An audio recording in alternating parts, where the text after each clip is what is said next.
afternoon. It's a real honor to be here, and I congratulate Coptic Solidarity for their 15th anniversary of these important conferences. And I think it's very fitting that it's in this historic chamber of the caucus room in the U.S. House of Representatives, because U.S. is an indispensable nation for advancing religious freedom and human rights, standing up for them, and including in our allied countries, our allied nations like Egypt. And I have also had the privilege of visiting Egypt and going into St. Mark's Basilica soon after a massacre occurred there in the women's section. And Egypt, as a Catholic Christian, Egypt represents the Holy Land to me, and it was very moving to me to see how Egypt and the Copts honor their saints, honor their martyrs. They have their icons, their pictures, the modern-day martyrs. And it's an example to the rest of the world, really. So, and I think it's wonderful that you are doing this panel on Syria. I'd like to ask my fellow panelists to come up, please. I'm going to introduce them briefly. And Syria and Egypt, of course, share much culturally and historically. And for a brief period, we're actually united in a republic, very brief period. Syria is also important today because of the extreme challenges there. And we're going to hear from this panel of experts on Syria. We're going to hear their stories, but we're also going to hear some analysis and some review of American policy towards Syria. So I'm going to start by introducing them all at once, and then we're going to go in the order in which they are on the program. So David, you'll start. David Schenker is the Senior Fellow and Director of the Program on Arab Politics at the Washington Institute. He was confirmed by the Senate in 2019 to serve as Assistant Secretary of State for Near Eastern Affairs, which he did through January 2021. And prior to that, between 2002 and 2006, Mr. Schenker served in the Office of the Secretary of Defense as Levant Country Director, the Pentagon's top policy aide on the Arab countries of the Levant. In that capacity, he was responsible for advising the Secretary and other of the senior Pentagon leadership on the military and political affairs of Syria, Lebanon, Jordan, and the Palestinian territories. And for that service, he was awarded the Office of the Secretary of Defense Medal for Exceptional Civilian Service in 2005.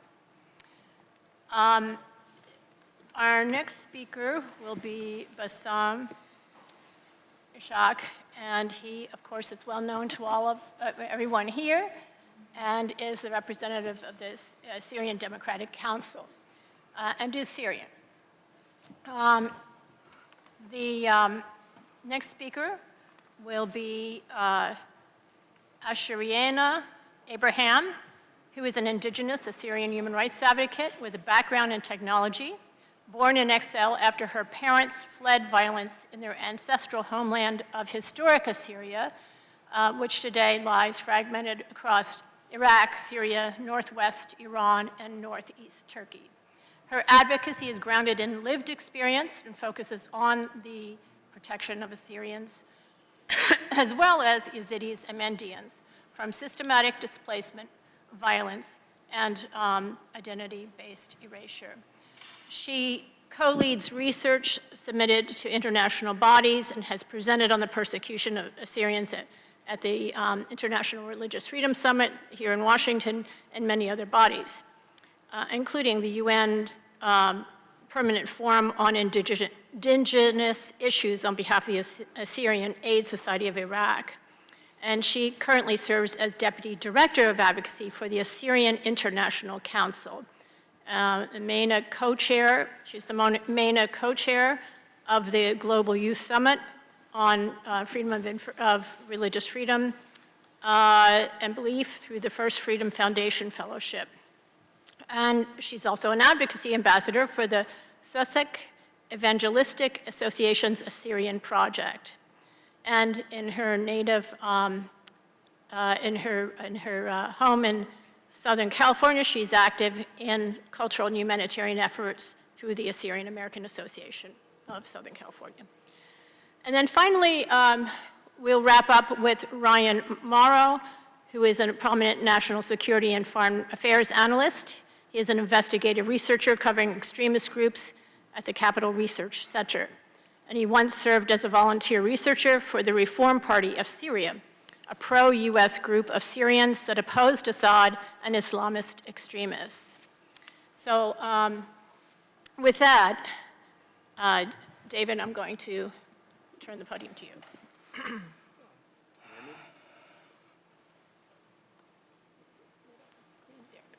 you hear me? Yeah. It's a pleasure. Thank you, Nina. It's a pleasure to be with you here at Coptic Solidarity again this year to talk about Christians in the Middle East and specifically in post-Assad Syria. I know there's a lot of concern in the audience and indeed around the world about what the new government of Syria means for Christians in Syria. The Assad regime had a relatively benign approach to minorities, regionally speaking, let's say. Of course, it was a minoritarian government. But we shouldn't forget what he did to the country. He killed 500,000 Syrians, drove 12 million Syrians or so into exile abroad, including many Christians. Really quite remarkable. Now, al-Shara himself may turn out to be a wolf in sheep's clothing, but he said a lot of the right things to date. He's met with US congressmen who left the meetings reassured, or at least optimistic, that the new government is pragmatic and might be tolerant, and that there'll be some respect for human rights and religious freedom. I wasn't here this morning. I don't know if Representative Lawler came by. Did he come? I testified before the House Foreign Affairs Committee earlier this week, and the Republicans, more than the Democrats, were very optimistic about the trajectory of Syria under al-Shara. But some of the things that are happening really do not inspire confidence.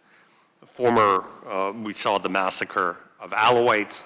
Former regime members have been targeting the Druze community. We've seen members of designated US designated terrorist organizations that perpetrated atrocities against Kurds being assigned as senior level military officers in Hasaka, in Kurdish areas. And of course, the situation faced by Christians, which the rest of my panelists know a lot more details about, and I'm sure we'll talk about in detail about what's going on the ground. But what I want to talk to you about is how the Trump administration sees the situation and what they can do to protect Christians in Syria. It's no secret that in general, human rights were not a priority issue for the first Trump administration, human rights writ large. I did some work on these matters related to Egypt, Saudi Arabia, and some other Middle Eastern states, particularly Iraq, during the first Trump administration. Christians were a priority, though, and you'll recall Vice President Pence was the real champion of Middle Eastern Christians in the administration, and particularly Iraqi Christians. Significant attention was paid to the crisis there, and a lot of funding was directed to Nineveh province, particularly in the aftermath of ISIS. Trump's second administration is not fully staffed up as yet. We've seen Secretary of State and National Security Advisor now, I guess, Marco Rubio, make a number of comments about Syrian Christians. He's expressed support for all of Syria's minorities and singled out Christians. He said the United States stands with Syria's religious and ethnic communities, including Christian, Druze, Alawite, and Kurdish communities, and urged the government to hold perpetrators of violence against minority communities accountable. During a meeting, after a meeting with Shabani, the foreign minister of Syria, once again, Rubio underscored the critical importance of protecting human rights. of all Syrians, regardless of ethnicity or religion. But as with the first Trump administration, in the second, I think the real advocate for Christian protections of Christians in the region is going to be also the vice president, J.D. Vance. He's spoken a number of times to date since taking office and even before about the situation of Christians in the region. In February of 25, he said, part of protecting religious freedom initiatives means recognizing in our foreign policy the difference between regimes that respect religious freedom and those that do not. The United States must be able to make that distinction, and we must be able to look at the catastrophes like the plight of Iraq's Christians over the past 3 decades and possess the moral clarity to act when something has gone wrong. He also talked in specific about Syrian Christians in an interview with Laura Ingraham.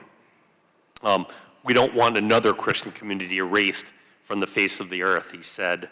We are talking already to our allies, and we're doing things in private to try and encourage them to protect the minorities, the Christian minorities, and so forth. The administration is saying the right things. I think they get it. I think we all understand that. They understand the threat to the community. The question is what they're going to do about it. Now, it's still early in the administration. There's nothing I can point to so far that they have actually done. The unconditional suspension of the sanctions in Syria removes some of the administration's leverage vis-a-vis protection of minority rights and specifically Christian rights. Of course, the administration can always reimpose those sanctions if conditions dictate. It's important that this is on the administration's agenda and going forward remains a talking point, in particular for Tom Barak, the U.S. envoy to Syria, and eventually we will likely reopen an embassy there, so on the ambassador's agenda. Interestingly, I think the Trump budget request for 2026 for the State Department indicates cuts for the Bureau of Religious Freedom, of International Religious Freedom. It's a minor cut. The office doesn't have an enormous amount of funding. But I think more importantly, we should look at who they appoint to these key positions. You've got Mark Walker as ambassador at large. Policy is personnel. You need the right people in the right places. We're going to need funding.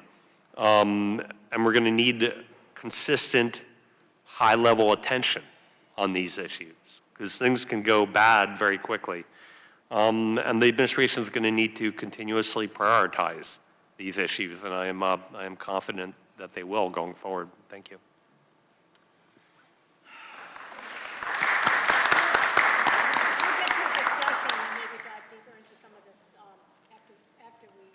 Hear from everyone. So Bassam, Thank you. it's yours. Thank you, Nina. First, of course, I thank Coptic Solidarity for inviting me to speak here today. But before that, Nina, you didn't have much information, so I need to give a background about myself so the audience could know more about me, where I'm coming from. So I am a Syrian from northeast Syria. Was born, though, in Damascus, and I studied here in the United States at Catholic University. Went back to Syria in 1993.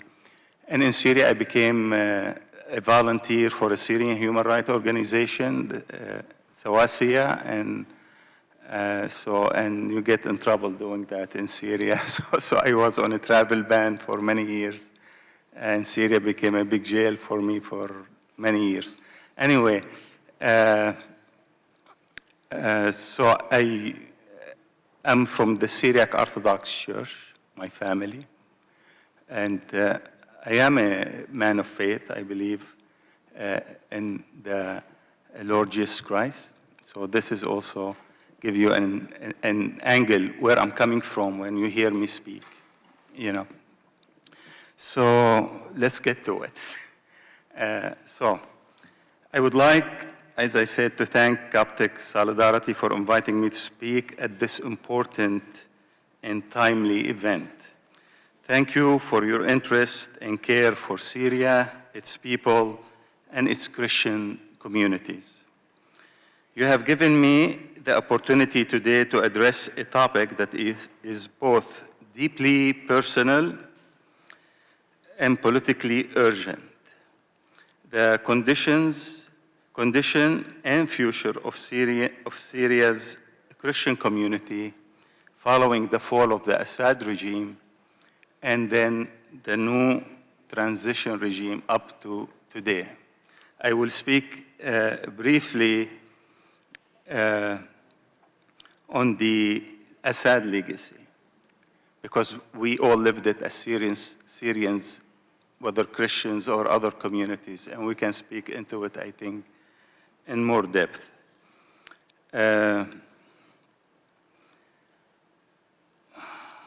So in assessing the conditions of Syrian Christians, I would like, as I said, to begin briefly by speaking about the situation under Assad regime. Syrian Christians were often described as a protected minority.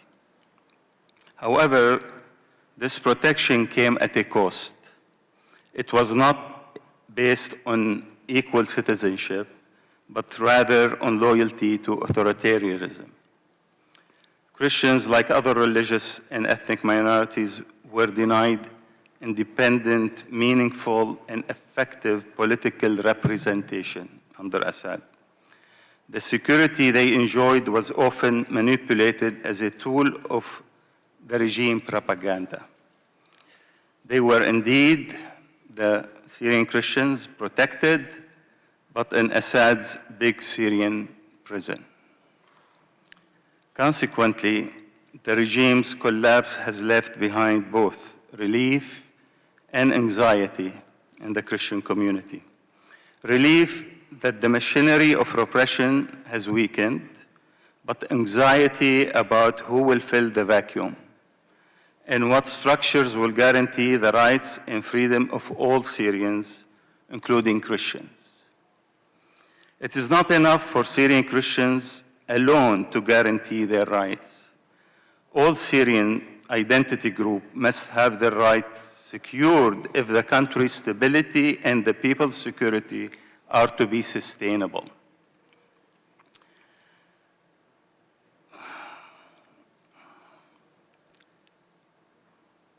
So now we move on to what happened to the Christian community after the fall of Assad.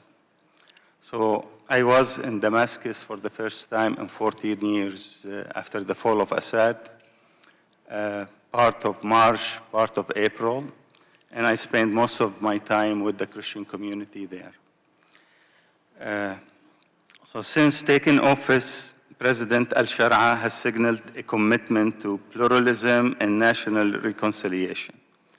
His administration's early steps, such as the inclusion of a Christian figure in the Transitional Council, a commitment to constitutional reform, and promises of religious freedom, have been important and valuable symbolic gestures. Yet symbolism, though needed and appreciated, is not enough for communities striving to survive. On the ground, Christian communities face significant challenges in 4 areas: insecurity, and representation, in return and reconstruction, and in legal guarantees. Security, as far as security, in areas where state authority is weak or contested, Christian villages have reported increased criminality, sectarian threats, and displacement, especially in parts of Homs and Hama. As far as representation, despite promises, Christians remain underrepresented in local governance and security institutions. Christians are limited to desk jobs in the police institution. Armed Christian police are needed, especially in the regions with Christian residents. Otherwise, equal citizenship and trust is compromised.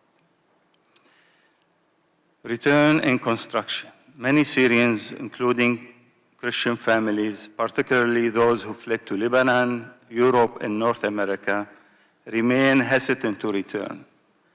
Civil unrest, like what Syria experienced over the last 13 years, takes a greater toll on minority groups who can,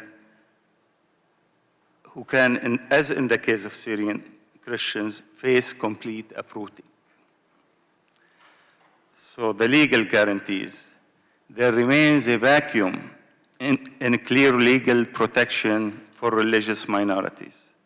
Without a political framework such as a Bill of Rights, and without a strong independent judiciary, the rule of law and the protection of Christian property rights and business, Syrian Christians risk soft ethnic cleansing and eventual uprooting. Next, I'm going to look on the reality, as I said, what I found out being in Syria and in Damascus for 3 weeks with the Christian community there. So despite these challenges that I spoke about, Syrian Christians are not passive victims. They are adapting, evolving, and increasingly engaging in civic and political life. A new generation of Christian youth, many raised amid war and exile, are participating in society with a vision of inclusive citizenship. We see Christians-led NGOs providing aid, interfaith initiative promoting reconciliation, and efforts to draft inclusive local charters that ensures freedom of belief, ask for equal property rights, and minority protections. This shift from a defensive minority posture to active citizenship is perhaps one of the most hopeful signs of this transitional moment. So, what is my conclusion and recommendation? So for Syria to truly transition toward a pluralistic future, the rights and dignity of all communities must be central, not peripheral, to the building process. And here are key recommendations. First, constitutional guarantees. The new constitution must enshrine full religious freedom, equal citizenship, and the protection of heritage sites and institutions. Second, political inclusion. Christians and other minorities must have proportional representation in governance, especially the local level where they reside. Third, international support. The international community must support minority return programs, protect vulnerable religious communities, and fund neutral civil society initiatives. Finally, fourth, truth and reconciliation. A national healing process must include the stories of all communities, including Christians, who suffered like other Christians, Syrians, under Assad tyranny and the internal war of the last 13 years. In closing, a young Christian lawyer in training summed it up for me. She told me last summer, while I was visiting in northeast Syria, we don't want to hear about democracy anymore. Armed conflict has made it irrelevant to our situation. Tell them we yearn for justice, equality, and the dignity that God bestowed on us all. Thank you. Thank you, Bassam. And you brought up Homs, and I was just reading a report today that there was some militants shot up the facade of the Orthodox Cathedral of St. Mary in Homs last Sunday to shoot off the cross. So yes, security in that region is going to be, and throughout the country, is going to be extremely critical. So Shariana, are you ready? Yes. Thank you. First, I'd like to thank Coptic Solidarity for bringing us all together at this beautiful and very impactful conference. It's an honor to join this conversation on Christians in Syria and to speak on behalf of a people whose continued survival is not only under threat, it is being politically, culturally, and demographically dismantled in real time. I am speaking about the indigenous Assyrians of Syria, one of the oldest continuous Christian peoples in the world and one of the most systematically silenced in the region. Assyrians, including Chaldean and Syriac denominations, are the indigenous people of Syria, Iraq, northwest Iran, and southeast Turkey, and have a history spanning over 6,700 years. We speak the language of Christ and have preserved a rich culture and religious identity despite genocide, forced displacement, and religious persecution.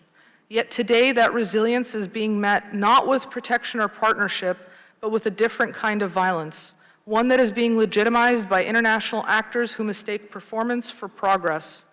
The governance structures in Syria that claim to uphold democracy and religious freedom are the very ones eroding the existence of the indigenous Assyrian Christians. This includes both extremist actors like Hayat Tahrir al-Sham, led by Ahmed al-Shara, also known as Abu Muhammad al-Jolani, and the Kurdish-led Autonomous Administration of North and East Syria, the AANES. Jolani has a well-documented history of massacring Assyrians, Yazidis, Mandayans, and even Americans in Iraq. Today, he is being rebranded and legitimized as a moderate partner. Likewise, the commander of the Syrian Democratic Forces, Mazloum Abdi, was a senior PKK official, a US-designated terrorist organization. While some international actors are now attempting to remove the PKK from this list, their record of violations is clear and well-documented. They kidnap children and force them into combat, terrorize Assyrian villages and Yazidi villages, massacre civilians, land grab, and enforce a violent Kurdification process that strips Assyrians of their language, land, faith, and heritage. These are not relics of the past. They are present-day tactics of erasure carried out under a different name and with growing international backing, deceived by quickly scotch-taped together narratives. The dissolution of the PKK means nothing when these same abuses continue under other names. The SDF are just a rebranded iteration of the YPG and have further exacerbated the marginalization of Assyrians with their well-documented ties to the PKK. Even US General Raymond Thomas admitted that rebranding was a PR move to secure Western support and funding. Outside of the AANES, HTS militants and students aligned with Salafist ideologies are openly walking through Christian neighborhoods calling for jihad. This may only be rhetoric for now, but we've seen what happened to the Alawites and the Druze. These threats often go unreported by mass media and unpunished, but they are deeply felt and well documented by communities on the ground. My own family has experienced this type of extremist violence firsthand. My cousin was killed by ISIS on publicly broadcasted footage. Another family member whose name and relationship I cannot share because the perpetrators returned to our village and resumed life unpunished as our neighbors. They were captured, beaten, and sold by 8 different Kurdish ISIS factions. Each demanded ransom in Kurdish and tormented our family with threats that his body would be thrown at our doorstep. He survived only through the intervention of the US government, as he was a US citizen, who worked with the Kurdish religious leader and used phone data obtained by tapped communications to confirm that the perpetrators were local Kurdish villagers they knew by name. The night ISIS entered Assyrian villages, the Khabra River swelled, and in the chaos, high-ranking Kurdish officials rushed to seize lands in Qamishli. They set up offices in Assyrian homes while families feared for their lives.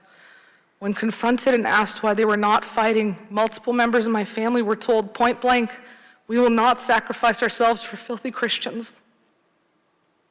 We saw this in Iraq when the Kurdish Peshmerga, or those who fight death, disarmed Assyrians and Yazidis 2 weeks before ISIS and abandoned 7 critical posts without firing a single bullet, leaving us to slaughter, only coming back to follow Western forces and paint a picture of protection. How are we expected to place our faith in regimes like this? How can the world believe they are our defenders? Those who leave us to slaughter and silence while building false narratives as our protectors will never be guardians of peace because they are among the many architects of our erasure. International actors hail the Kurdish administration as a sanctuary for Christians, promoting a future Kurdish state built on the bones of indigenous Christians and branding it a beacon of tolerance in a fractured region. But like the fig tree Jesus cursed, lush in appearance yet barren at its core, this administration wears the guise of protection while ripping out the very roots of indigenous Assyrian Christian existence. On the ground, Assyrians are not equals. We are threatened into silence or risk disappearance and death. Our schools were shut down for refusing to adopt a politicized curriculum that glorifies the PKK, rewrites Assyrian history, and turns education into an instrument of indoctrination.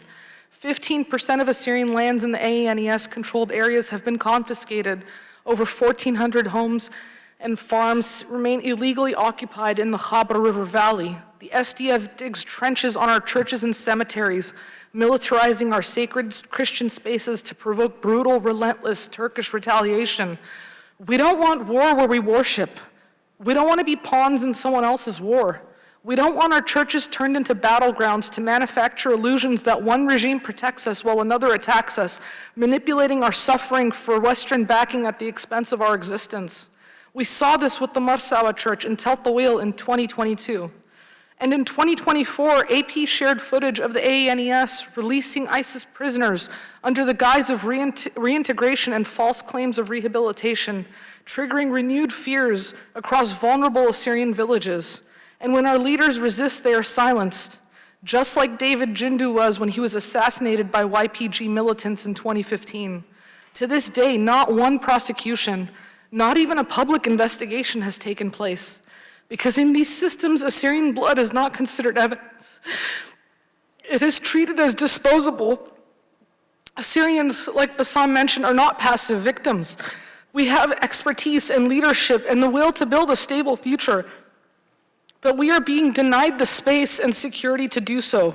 What we need now is a shift in how stability and representation are conceptualized in this region, because constitutions are just words on paper when the reality on the ground is so much different. It is time to move beyond symbolic engagement and toward enforceable structures of protection, and that begins with the creation of a locally administered Khabra region for Assyrians.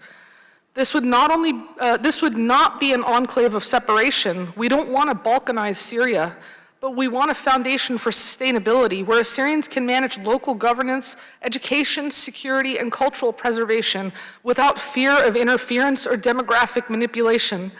International aid, oversight, and recognition must support this initiative, not as a favor, but as an overdue corrective to decades of disenfranchisement. There is legal precedent for this. Under the UN Declaration on the Rights of Indigenous Peoples have the right to self-determination, including autonomy over their internal and local affairs. The establishment of an Assyrian-administered Khabra region would be a model of peaceful coexistence and what sustainable localized governance can look like in a post-conflict Syria. Assyrian Christians are being erased not by war alone, but by policies endorsed by international support. And if that silence continues, we will become a footnote in a country that's named after us. We do not ask to be rescued, we just want to be recognized. We want our indigenous rights, we want human rights. We cannot have meaningful conversations about protecting Christians if we are not listening to genuine Christian voices, those who are not speaking under the very real threat of death in front of the very regimes persecuting us. We do not ask the Taliban on the status of women. We don't ask Iran about the Baha'is. So why do we ask the Kurdish administrations or the Syrian government or the Iraqi government on the treatment of Assyrians? We've seen what happened to David Jindu and Ilyas Nasir, and we will still And we are still seeing our men kidnapped in broad daylight, like Gabi Samir Lahdo by the Kurdish administration just a few days ago. If we remain silent now, this pattern of murder and injustice will continue until the very last Assyrian in Syria is dead or gone, and every road of our homeland is once more fractured, and regimes continue to pave over our freshly dead, bloody bodies. A community who still speaks the language of Jesus and whose evangelistic force spread Christianity from India to China will be a footnote in history. These abuses are happening now, not just yesterday, not just 10 years ago, 100 years ago, 2,000 years ago, today. Today it's happening, before these regimes even gain full legitimacy. If this is how these regimes act while still vying for international recognition, how much worse will it become when they are legitimized with formal governance or statehood? What will they do with full legitimacy if this is what they already do in daylight? If we care about protecting Christians, we must stop applauding the hands that strangle us, stop funding the systems that erase us, and start standing with the people who have historically fought for all marginalized groups and now have been abandoned to fight alone just to stay alive while the world turns away from us and tokenizes our suffering to advance their corrupted agendas. Thank you.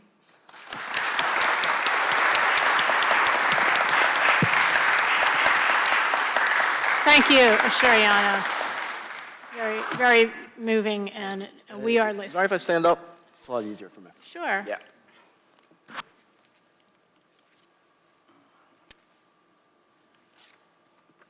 don't know if there's a mic up here. You guys all hear me? All right. There might be a hand. I don't know if that works or not. Or you can have this. You can have this. No, this one's working. This one's working now. Okay. Okay. Maybe I'll use it, maybe I won't. We'll see. First of all, it's great to be back. I was here some years ago, whatever, and I had a great time, developed some really good friendships, and I am a fan of your organization. I'm glad to hear that you're still out there fighting the fight, even though your issue isn't in the headlines anymore. So I know that's a very difficult thing to try to fight through, because you need that attention in order to get the oxygen that you need in order to make a difference. So I honor you for pushing through that. I remember writing as far back as 2003 or 2004 that there was soon going to be this chain reaction of regimes falling across the Middle East. One would happen, one would fall, and then very rapidly that would then trigger another and another, and I didn't know where it would begin. But I knew it was going to happen. And I warned if we did not start identifying and developing allies who aren't Islamist extremists, but also weren't extremist dictators, we would be stuck in a situation where we would have no options. We would just have to choose between numerous terrible options. And unfortunately, that seems to be the situation we've ended up in. There are some allies on the ground, but it's not what it could have been. It's not what it should be. And unfortunately, the Coptic Christians in Egypt will pay a price, even though we're talking about Syria. Jihadists don't talk about, Coptic Christians versus Assyrians. They talk about Christians. If they feel they're in a fight with Christians in Syria, they will feel they are in a fight with Christians in Egypt and Lebanon and everywhere else. And so the price to pay, if we allow HTS or a splinter of HTS or any other group to rise up in Syria, is that some of them will want to make a name for themselves. And they will look, as jihadists so often do, to the Coptic Christians as the prey that can make them famous. And they're going to want to be the new big bad guys on the block by being the ones to take it to the Christians in Egypt and say, this is part of a common front. That is what is going to happen. And so I'm worried about particularly the Sinai Peninsula. But the reality is that everyone in this room knows that. But if you look at media coverage about the interim government and the situation in Syria, even though this was all talked about until Assad fell, it's like, this is the situation we're going to end up in. All of a sudden, it's all this optimistic talk, and it's being obscured by groups, particularly 501c3 nonprofits in the United States, who are giving Ahmed al-Shara the fastest makeover of a public figure I have ever seen in my career of over 20 years. I never thought I would come to a day where a former leader of an al-Qaeda branch in Syria, with maybe hours difference between when he was officially al-Qaeda and no longer was, could suddenly be celebrated as a guy who saw the light. Come on, Hollywood studios for celebrities can't pull that off. They usually have to go away for a while and then come back. Not this guy. He's an Al-Qaeda official? Kidding me? Groups like the Syrian American Council, the Syrian Emergency Task Force, the American Coalition for Syria, and various Arab and Islamic groups in the US who are reinventing him are the same exact ones who always told us that the moderate solution in the region and in Syria especially was the Muslim Brotherhood and Turkish dictator Erdogan. Same exact guys saying those are your allies. Well, how'd that turn out? How do you like the situation right now? So we've seen this playbook. We don't have to guess about this. It's the same people saying the same type of thing, just applying it to a different partner of theirs. Now, of course, to whatever degree Ahmed al-Shara has matured, as he said, and grown up and become more pragmatic, maybe there's some incentives that will make him not be as horrible. We should welcome that. Always welcome things that go in the right direction. Positive reinforcement is important. But that doesn't mean you have to capitulate to a terrorist who, frankly, I'm not even sure he's going to be there in power in a few years. I mean, I'm hearing people talk about this interim government as if they won an election already and are going to be in power for 20 years, so you better deal with them and accept them. Well, what is his political constituency? Can anybody tell me? Because the Al-Qaeda type Salafists hate him because he, to his credit, his forces after he left Al-Qaeda did fight an Al-Qaeda affiliate there, so they don't like him. He's not extreme enough. The other Salafists will, and he's a Salafist himself, will call him an apostate who deserves death because he is participating in democracy and elections. And he calls it democracy, and that's a man-made process. The punishment for that is death. All right, so he lost that constituency. So who's left? Oh, the Muslim Brotherhood? You know, maybe he's moving in that direction because it's been so successful. They're not going to accept him either because he's talking about normalizing ties with Israel. And even if it's a trick, he's gone way too far. He's taken a step beyond what they would even say is permissible by deception with some of the stuff that he's saying. He has reportedly a pretty positive relationship with the Saudis, not as close as he does with Turkey, but that's there. So the Muslim Brotherhood's going to hate him. He's not pro-Hamas enough for them. So he doesn't have that constituency. So who's left? The minorities, the secular, more-minded Sunnis. You think they're going to accept him? You think they're going to accept a former Al-Qaeda leader? That's not happening either. So his task is to somehow, overnight, develop a political constituency, a personality cult. And he has to do that before all of these factions turn on each other and turn on him, and the whole thing falls apart. So let's not gamble our security and the well-being of the population on this idea that he's definitely going to be in power. Because if there's anything that we've learned since the Arab Spring began, is that the leader that looks secure today very well may not be there tomorrow. And that's exponentially more true in Syria. So what does that mean, though, for the Christians and the other minorities that are in Syria, if it does start falling apart? Well, mostly everybody, if they feel comfortable saying it, will say, you know what? They're going to be wiped out. They're going to be massacred. It'll either be a quick genocide, a bloody one that you hear about, or it'll be one that you don't hear about. A slow-moving genocide, where tyrannical policies prevent them from growing, expanding, forces them to move out, forces them to lose their faith. And those are two things that you ever hear. I don't accept either of those. It's our choice whether that happens or not. When you say that those are your choices, that becomes your choices. So I'm not going to say it. And here's why I have hope. My background is in intelligence analysis and forecasting, and there's some trends that I think are often missed. What's the global trend behind the economics, culture, religion, politics, international community, religion, even borders? But what is that trend? It's towards decentralization and self-determination. The power of individuals and local communities is rapidly increasing. Populations who don't even have the freedom to operate are somehow overthrowing governments now. Information blockades are being broken by VPNs. Activists who don't have privacy rights communicate through military-grade encryption apps on their phones. Bans on guns are being gone around by 3D printed guns. And cheap Ukrainian drones are destroying, to the tune of billions of dollars, the mighty and massive Russian military. So when you say, well, can the Christians defend themselves? Well, look at the trend. Hell yeah, they can. And so can the other minorities. I mean, that's where the trend is going, is that those populations are increasingly able to defend themselves, defend each other, and craft their own futures. What that means is that centralized governments, like HTS or any other one, are going to increasingly lose power faster and faster and faster. And you're seeing the results of that. The Druze minority had their own autonomous state from 1921 to 1936. And you're watching that come right back before our eyes. Whether we want to call it that or not, that's what's happening.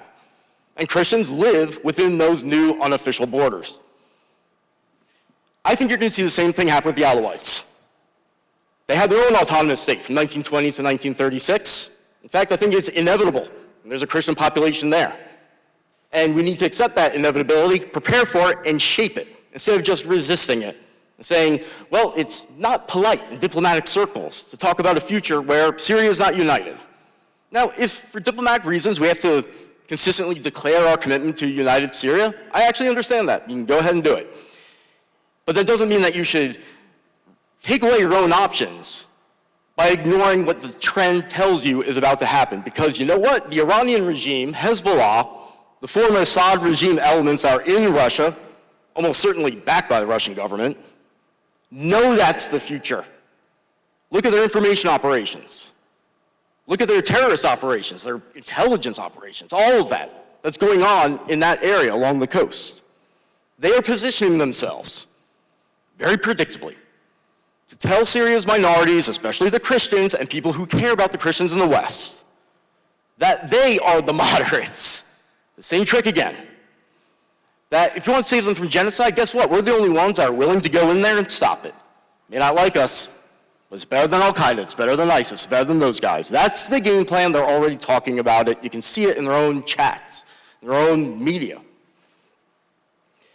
So I would argue that instead of resisting the inevitable trend, the US, Israel, and our allies should accept reality and welcome the birth of an Alawite and Druze majority autonomous regions or even independent countries and partner with them now.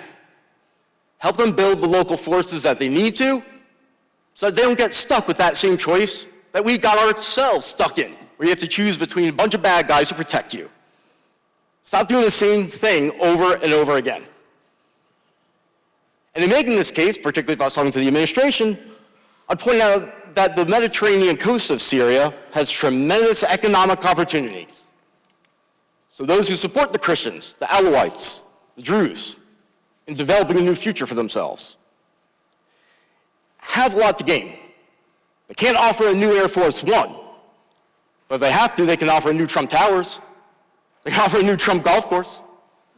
If that's the language we got to talk about, that politicians and American companies can benefit from the economic prosperity that would come with excluding the Iranian regime, the former Assad regime, the Russians, HTS from an area, if that's what we got to do, then that's an argument that we got to make. But what this also means is the decentralization trend is that the Kurdish regions of Iraq, Syria, and yes, even Iran, will increasingly become empowered also. That's another inevitable trend that we have to seize instead of deny that it exists. Now, I've long said two key things. I've said, and most Iraqis I talk to agree with this, there should be an autonomous province or region for the Christians, the Yazidis, and the other minorities in Iraq. That seems obvious to me. It's bizarre to me that that hasn't happened. I'm also long on record as saying an independent Kurdistan should be the official objective of US foreign policy. Maybe not everyone agrees with me on that, but it's kind of inevitable. And there are enough pro-American elements there that, just like in any other situation, I would say try to empower those. Try and shape the situation instead of just saying we don't like that outcome that you're not going to be able to stop. In 2017, I went on Fox and Friends when we knew Trump was probably watching, because he was watching right before I went on and he was watching shortly after. Maybe he was distracted, I don't know, but we knew there was a good chance he was watching. And I criticized him for not protecting the Kurds and the Syriac Military Council Christians from Erdogan, who was bombing them at the time. So my record is clear. I'm a friend of the Kurds. I care about them. When I went to Iraqi Kurdistan, I talked to Christians living there who told me how much they appreciated the Kurdish treatment of them. But I also went to Karakush. I also went to that part of Iraq, and I met with the Assyrian Christians there. They had a different experience. I've talked to Christians in Syria who have had good experiences with Kurds. I've also talked to ones that have had bad experiences with Kurds. And I don't believe, even though I'm a friend of the Kurds, that all the Christians who have negative experiences with Kurds are making it up for just no apparent reason, because the incentive doesn't exist. And so, I don't know if we have anyone here from the Kurdish regional government or someone that works with the Kurdish government. If you don't want to identify yourselves, I understand. I'm not coming to criticize you. But I think they need to hear a message. And that's, first of all, thank you for being America's best ally on the ground in Iraq and Syria. You have an opportunity to create a new era for the Kurdish people and for your light to brightly pierce the darkness that has plagued the Middle East for so long. But Mahatma Gandhi, who succeeded in making India independent and great, just like you want for Kurdistan, said the true measure of any society can be found in how it treats its most vulnerable members. Your path to greatness runs alongside the Christians, not through the Christians. Every country and state has imperfections. If Christians who have negative experiences with Kurds, or even other Kurds have negative experiences with you and your government, they disagree with you about something, and they're not allowed to be publicly heard, and they don't feel like they can come to you with a problem, and that you'll care enough to actually believe them and work together to try to address it, then that bright light that you have will dim, and eventually it will fade right back into the darkness. Ryan, thank you very much. We're out of time. Okay, I got one paragraph. And to everyone who is Coptic, I want to thank you as a non-Arab American Christian for inspiring me with your faith, for not turning to the same hatred and brutality that's afflicted you. And I urge you to shape the future, not to surrender to it, for the sake of yourselves, for my sake, for the sake of the United States, the region, and the entire world. Thank you.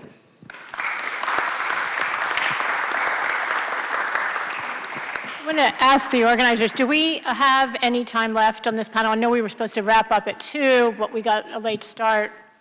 But there's a full agenda beyond. Okay, all right.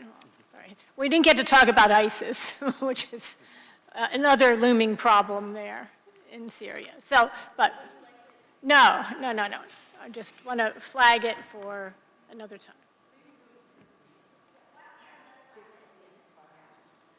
Okay, we can just do a lightning round maybe. So there's tens of thousands of ISIS and militants in prisons and their family members in camps in Syria. I understand that it's growing. They're recruiting actually from the region, but also, especially as they see Shara with his trim beard and his clothes, and they think he's changed. They're one of the people that maybe buy into his sudden change. And also the ranks of the Salafists from the HTS, who are roaming the streets and intimidating the minorities, and Sunnis as well, who don't go along with them. They're recruiting successfully. So what do we do? I'd like to ask our panelists, just sort of a lightning round, very quickly. What do you see as a solution to this ISIS presence in Syria? David, do you want to start? Go ahead. Yeah, I mean, it's a whole panel of itself. The Shara solution, which actually is backed by the United States government, is to incorporate the foreign fighters, the jihadis, the Islamist extremists into the military, to put them into one unit, and spread out other officers in high-ranking positions. I think this is kicking the can down the road. It's delaying the problem, not solving it. These people are always going to pose a problem. I don't think you can, frankly, extradite or expel the Uyghur fighters that help liberate Syria from Assad. You can't send them back to China to be murdered by the Chinese regime. You could put them on farms and let them have a normal life in Syria, but that's a fairy tale. I don't think we have a good solution for this. We want Sharia to succeed at having a moderate government that he may or may not have. But I think the general view is that if he doesn't succeed, what comes next will be worse. Yeah, so this has been a difficult question for years, actually. It's not a new question, how to deal with ISIS. I mean, we had to face it as Syrian Christians when they started to move on regions where we had a population, like, you know, the Syrian Khabur Valley, and then also Hasaki, Qamishli. They wanted to really take over the area. And the only, we had our backs as Christians against the wall, and the only solution was SDF. That was, And that's changing. The plan is to change that, to take it from the SDF forces custody to transfer it to Shira's custody. So, right. So now we're going back to what happened during the Obama administration, where they said the solution would be to support Islamist groups who will be moderate, you know, and who will fight them. But in the past, they never fought them. They took the support and didn't deliver.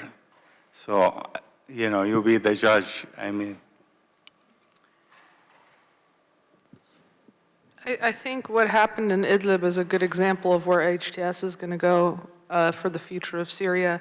And it's dangerous that we went from one violent, oppressive, extremely violent, actually, dictator to now a terrorist leader. We just need to stop legitimizing these kinds of mentalities and allowing them to take power. We need to promote religious freedom. We need to promote peaceful coexistence that starts with tapping into the education and ensuring there's no external interference, there's no indoctrination of these kinds of ideologies, because as we've been seeing now, following the Alawite and Druze massacres, we're even seeing Salafist ideology in the university students when they're going into these Christian neighborhoods and calling for jihad.